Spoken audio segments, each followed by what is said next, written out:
Welcome to the Slop Farm. Enjoy the video. You start by verifying what keyboard you have, laptop built-in, USB external, or Bluetooth, because fixes differ. Next, make a quick backup of language and keyboard layout settings so you can revert if needed. Once done, power off the device or disconnect the keyboard. Remove debris with compressed air and inspect the keycap and stabilizer. If the question mark shares a key with shift or slash, check both sides. Make sure you have a small screwdriver and an alcohol wipe ready before prying the keycap. With the keycap removed, examine the switch and stabilizer for sticky residue or broken posts. This is often the culprit. Clean around the switch using compressed air first, then a cotton swab lightly moistened with isopropyl alcohol to dissolve grime. Avoid soaking electronics.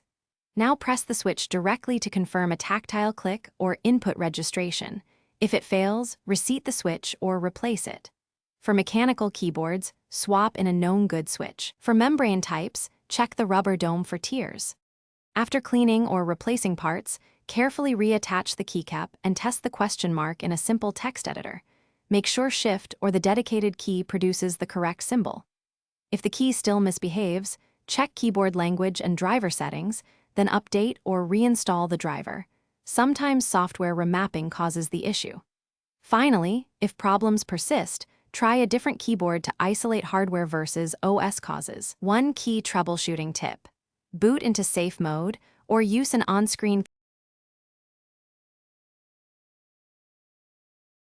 Thanks for watching. Consider subscribing if we helped you today.